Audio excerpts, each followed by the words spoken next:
ఏ జోక్లీ ఎక్కారు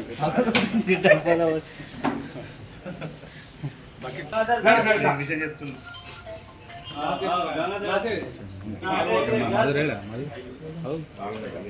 నాయకత్వం గౌరవ శ్రీ రేవంత్ రెడ్డి గారి నాయకత్వం ఎస్సీ వర్గీకరణ బిల్లు ప్రవేశపెట్టిన రేవంత్ రెడ్డి గారి నాయకత్వం అడ్డూరు లక్ష్మణ్ కుమార్ గారి నాయకత్వం సంజయన్న గారి నాయకత్వం మందకృష్ణ మాదిగ గారి నాయకత్వం జోహార్ మాదిగ అమర వీరులకు జోహార్ మాదిగ అమర వీరులకు లాలి గౌరవ శ్రీ మందకృష్ణ మాదిగ గారి నాయకత్వం రేవంత్ రెడ్డి గారి నాయకత్వం గౌరవ శ్రీ రేవంత్ రెడ్డి గారి నాయకత్వం సంజయన్న గారి నాయకత్వం సంజయన్న గారి నాయకత్వం ఎస్సీ వర్గీకరణ బిల్లు ప్రవేశపెట్టిన రేవంత్ రెడ్డి గారి నాయకత్వం ఎస్సీ వర్గీకరణ బిల్లు ప్రవేశపెట్టిన రేవంత్ రెడ్డి గారి నాయకత్వం జై సంజయన్న జై సంజయన్న. ఈరోజు జైత్యాల నియోజకవర్గ అభివృద్ధి ప్రదాత ప్రియతమ నాయకులు గౌరవ ఎమ్మెల్యే సంజయ్ కుమార్ గారి ఆదేశాల మేరకు నిన్న అసెంబ్లీలో ఒక చరిత్రాత్మక ఘట్టం జరిగింది. అది ఎస్సీ వర్గీకరణ బిల్లును గౌరవ ముఖ్యమంత్రి రేవంత్ రెడ్డి గారు ప్రవేశపెట్టి ఆమోదించినందుకు ఈరోజు పాలాభిషేకం ఈరోజు చేయడం జరిగింది. అదేవిధంగా స్వీట్ల పంపిణీ కార్యక్రమం ఘనంగా నిర్వహించడం జరిగింది. కార్యక్రమంలో పాల్గొన్న మాజీ మున్సిపల్ చైర్మన్ అడ్వాల జ్యోతి మేడం గారికి, అదేవిధంగా పెద్దలు గిరినాభూషణం గారికి, పాల్గొన్న పెద్దలందరికీ నమస్కారం తెలుపుతూ, మరి ఈ యొక్క తీర్పు 1994లో గౌరవశ్రీ మందాకృష్ణ మాదిగ గారి ఆధ్వర్యంలో ఉద్యమం ఏర్పడినప్పటికీ గల్లీ నుండి రాష్ట్ర స్థాయి వరకు ఢిల్లీ వరకు మరి ఉద్యమం చేపట్టడం జరిగింది. ఎంతో మంది పోరాటం చేయడం జరిగింది. ఇందులో కొంతమంది అమరులు కూడా అయినారు. ఈ యొక్క విజయం అమరులకు అంకితం చేస్తూ గౌరవ ముఖ్యమంత్రి రేవంత్ రెడ్డి గారికి, అదేవిధంగా మాకు సహకరించిన అన్ని పార్టీలకు, ప్రజాప్రతినిధులకు ధన్యవాదాలు తెలుపుతూ, మరి ముఖ్యమంత్రి రేవంత్ రెడ్డి గారు ఈ యొక్క మాదిగ అమర వీరులకు ఎవరైతే అమరులైరో వారికి కుటుంబాలను ఆదుకుంటామని కూడా చెప్పడం జరిగింది. మేము చాలా సంతోషిస్తున్నాము. ఎందుకంటే ఎంతోమంది ముఖ్యమంత్రులు చంద్రబాబు నాయుడు కానీ, రాజశేఖర రెడ్డి కానీ, కేసీఆర్ కానీ ఎంతోమంది ముఖ్యమంత్రులు వచ్చినా ఇది సాధ్యం కాలేదు. రేవంత్ రెడ్డి గారు ఎప్పుడైతే ఆగస్టు 1వ తేదీన సుప్రీంకోర్టు 7 సభ్యుల ధర్మాసనం ఎప్పుడైతే రాష్ట్రాలు చేసుకోవచ్చునని చెప్పిన గంటలోపు ఆ రోజు అసెంబ్లీలో భారతదేశంలోనే తొలి ముఖ్యమంత్రి మేము సుప్రీంకోర్టుకు అనుగుణంగా మేము ప్రవేశపెడతామని అసెంబ్లీ సాక్షిగా చెప్పడం జరిగింది. చెప్పడమే కాకుండా ఇచ్చిన మాట ప్రకారం 7 నెలల్లోనే ఈ యొక్క ఎస్సీ వర్గీకరణను వారి యొక్క మనస్సాక్షిగా నాకు మనసులో ఉంది. నేను ఎప్పుడైతే జడ్పీటీ స్థాయిలో ఉన్నా, ఎమ్మెల్సీగా ఉన్నా, ఎమ్మెల్యేగా ఉన్నా, ఎంపీగా ఉన్నా, ఈరోజు ముఖ్యమంత్రిగా ఉన్నా, నాకు మాదిగలు అండగా ఉన్నారు. వాళ్ళ కష్టసుఖాల్లో నేను పాలు పంచుకున్న, ఉద్యమాల్లో పాల్గొంటున్నా. నిజంగా నాకు సంతోషం ఉంది అని వారు మనసా వాచగా ఈ యొక్క వర్గీకరణ బిల్లును ప్రవేశపెట్టినందుకు నిజంగా మాదిగ జాతి మొత్తం రుణపడి ఉంటుంది. వారికి కృతజ్ఞత ఉంటామని చెప్తూ, అదేవిధంగా మా ఎమ్మెల్యే గారికి కూడా మాకు డాక్టర్గా ఉన్నప్పుడు కూడా ఎస్సీ వర్గీకరణ గురించి ఎన్నో విధంగా మాకు సహకరించారు. అదేవిధంగా ఎమ్మెల్యే అయిన తర్వాత ఈ రోజు వరకు కూడా వారు సహకరిస్తున్నారు. ఇతర ప్రతినిధులు మా లచ్చన్న కానీ ఇక్కడ ఉన్న ప్రతి ఒక్క ప్రజాప్రతినిధులు, సమాజం, మీడియా మొత్తం మాకు సహకరించడం వల్ల ఈ యొక్క విజయం సాధించుకున్నాం. ఈ యొక్క మా చిరకాల కోరికకు సహకరించిన పెద్దలందరికీ, ముఖ్యమంత్రి గారికి, ఎమ్మెల్యే గారికి, అదేవిధంగా మా మందకృష్ణ మాదిగ గారికి కూడా ధన్యవాదాలు తెలుపుతూ మాదిగ కాంగ్రెస్ పార్టీ ప్రభుత్వము నిన్న ఎస్సీ వర్గీకరణ బిల్లు ఆమోదించడం హర్షించదగ్గ విషయం. మరి దళితులది ఒక దశాబ్దాల కోరిక సాకారమైన రోజు నిన్న. మరి 3 దశాబ్దాల నుండి వాళ్ళు పోరాటం చేస్తుంటే మరి నిజంగా మందకృష్ణ మాదిగ వారు 30 సంవత్సరాలకి వెళ్ళి పోరాటం చేస్తున్నారు. వారికి కూడా నేను ఈ సందర్భంగా అభినందనలు తెలియజేస్తూ, ఏది ఏమైనా పార్టీలకు అతీతంగా నిన్న బిల్లును ఆమోదింపజేసినందుకు వెంటనే దీన్ని అన్ని ఏ వర్గానికి ఏబిసిడి 3 వర్గాలుగా చేసి బిల్లు పాస్ చేశారు. అది ముఖ్యమంత్రి గారు ఇవి చరిత్రలో మర్చిపోయి మొన్న బీసీ ఒకటి, నిన్న ఎస్సీ ఒకటి, ఇవి 2 కూడా అవి చరిత్రలో మర్చిపోలేని. గతంలో రాజశేఖర రెడ్డి గారు ముఖ్యమంత్రి ఉన్నప్పుడు కాంగ్రెస్ ముఖ్యమంత్రులు అందరినీ మరిపించి ఆయన పరిపాలన చేశారు.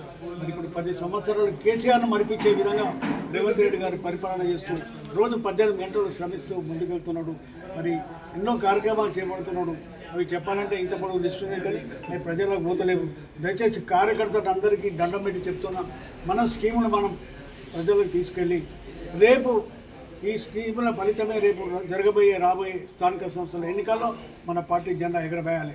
కాబట్టి దయచేసి ఈ స్కీములన్నీ ప్రజలకు తీసుకెళ్ళి తప్పకుండా రేపు జరగబోయే స్థానిక సంస్థల ఎన్నికల్లో కాంగ్రెస్ పార్టీ విజయవంతంగా అమోగించడానికి అందరూ కృషి చేయాలని చెప్పి కోరుతూ మరి ఈ కార్యక్రమంలో పాల్గొనడానికి అందరికీ ధన్యవాదాలు.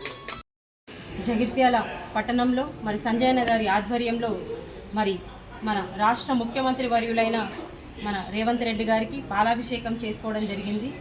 మరి నిన్న అసెంబ్లీ సాక్షిగా ఎస్సీ వర్గీకరణ బిల్లు ప్రవేశపెట్టి మరి ప్రతి ఒక్క రాష్ట్రంలో ఉన్న దళిత సోదరులకు ప్రతి ఒక్కరికి న్యాయం చేయడం జరిగింది. ఈ సందర్భంగా మరి ఈరోజు దేశవ్యాప్తంగా చూసుకుంటే 2 మైలురాయిలు, ఒకటి బీసీ కుల వర్గీకరణ, అలాగే ఎస్సీ కుల వర్గీకరణ, మనకి బీసీ 42% రిజర్వేషన్, అట్లాగే ఎస్సీ కుల వర్గీకరణ చేయడంతో ఈరోజు దేశవ్యాప్తంగా ఇవి ఒక 2 మైలురాయిగా ఉండిపోవడం జరిగింది.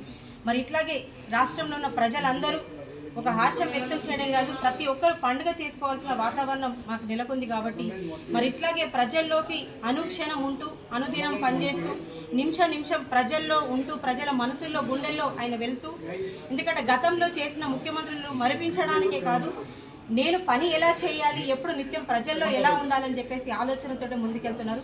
ఆ రోజు రాహుల్ గారు మరి జోడో యాత్రలో పాల్గొన్నప్పుడు బీసీ కులగణన చేయాలని ఆయన చెప్పిన మాట ప్రకారం ఇది బీసీ కులగణన చేయడం జరిగింది. మరి అంబేద్కర్ గారు రచించిన రాజ్యాంగం పట్ల గౌరవం పెంచుకొని అట్లాగే ప్రతి ఒక్కరికి గౌరవం ఇస్తూ మరి ఈరోజు ఎస్సీ వర్గీకరణ చేయడంతో మన పెద్దలందరినీ మనం గుర్తు చేసుకుంటూ వాళ్ళ యొక్క రాసిన ఈ చరిత్రను మనం గుర్తు చేసుకుంటూ వాళ్ళకి గౌరవం ఇస్తూ ఈరోజు ముందుకెళ్తున్న మన ముఖ్యమంత్రి గారికి హృదయపూర్వక ధన్యవాదాలు. అట్లాగే మరి ఈరోజు 18 గంటలే కాదు అనుక్షణం పనిచేస్తున్న రేవంత్ అన్నకి ఇట్లాగే పనిచేయాలి. ఎందుకనంటే కొంతమంది కొన్ని వస్తలేవు, కొన్ని పథకాలు అమలు అవుతలేవు అని చెప్పేసి ఆలోచన ఉన్నాయి. ఇంతకంటే ఒక నిరుద్యోగులకు ఆలోచన రావాలి, ప్రతి ఒక్కరికి, ఒక కాంగ్రెస్ కార్యకర్తలకు, ప్రతి ఒక్క యువతకు ఒక ఆలోచన రావాలి. రేవంత్ రెడ్డి గారు ఒక యువత 5G బ్రెయిన్ వేసుకొని పనిచేస్తున్నారు. మరి ప్రతి ఒక్కరికి పనికొచ్చే పని చేస్తున్నారు. ఎవ్రీథింగ్ ఇస్ పాసిబుల్ అని చెప్పేసి, ఏది కూడా ఇంపాసిబుల్ కాదు, పాసిబుల్ అని చెప్పేసి ఒక వేలో వెళ్ళి పనిచేస్తున్నారు. కాబట్టి మరి అలాంటి ముఖ్యమంత్రి గారికి ప్రతి ఒక్కరూ రుణపడి ఉండాలి రాష్ట్ర ప్రజలందరూ చెప్పేసి ఈ సందర్భంగా తెలియజేస్తూ, మరి అట్లాగే ఇంత మంచి వర్గీకరణ చేసినందుకు మరి తీసుకొచ్చినందుకు దామోదర్ నరసింహ గారికి కానీ, అట్లాగే అడ్డు లక్ష్మణ్ కానీ, మందకృష్ణ మాదిగ గారు ఎన్నోసార్లు కొట్లాడడం జరిగింది ఈ విషయంలో. సో ప్రతి ఒక్కరికి హృదయపూర్వక ధన్యవాదాలు. అట్లాగే రాష్ట్రంలో చాలా వరకు ఇంకొక విషయం చెప్పాలి, ప్రతి ఒక్కరు రేవంత్ అన్న ఎన్నో ఫలితాలు ఇవన్నీ చేస్తున్నా కూడా ప్రజల్లోకి వెళ్ళడం లేదు. సో ప్రతి ఒక్కరు అందరూ యువత బయటకు వచ్చి ఇవన్నీ ఏవైతే పథకాలు ఉన్నాయో ప్రతి ఒక్కరూ వాళ్ళ సోషల్ మీడియా ద్వారా బయటికి చెప్పాలి, బయటికి తెలియజేస్తలేరని చెప్పేసి ఈ సందర్భంగా తెలియజేస్తున్నారు. ఇంకొక విషయం, రేవంత్ అన్న మీద చాలా రోజుల నుంచి ప్రభుత్వం మీద ఒక చిన్న విషయం వస్తున్నది. ఏంటిది అని అంటే, ప్రభుత్వం వచ్చి 15 నెలల్లో చాలామంది అవినీతి పరులు ప్రభుత్వ ఉద్యోగులు బయటపడుతున్నారు, అవినీతిగా దొరుకుతున్నారు, సిఐడికి సిబిఐడికి దొరుకుతున్నారు, సిబిఐకి అని చెప్పేసి చెప్పడం జరుగుతుంది. ఈ 15 నెలల్లో కాదు, గత ప్రభుత్వం 10 సంవత్సరాల నుంచి వెళ్ళి ఎంతమంది అవినీతి పరులు ఉన్నా కూడా వాళ్ళను పట్టుకోకుండా, వాళ్ళు ఎంత అవినీతి చేసినా వాళ్ళని అట్లాగే సపోర్ట్ చేస్తూ వాళ్ళని అట్లాగే ఉంచిరు. కాబట్టి వాళ్ళు ఇన్ని రోజుల నుంచి పేద ప్రజల దగ్గర సొమ్ము తీసుకుంటూ వాళ్ళు అవినీతి చేయడం జరిగింది. మరి ఈరోజు ప్రభుత్వం వచ్చిన తర్వాత రేవంత్ అన్న ఒకటే స్ట్రిక్ట్గా చెప్పడం జరిగింది, ఏ అవినీతి తిమింగలం కూడా నాకు కనిపించదు రాష్ట్రంలో అని చెప్పేసి.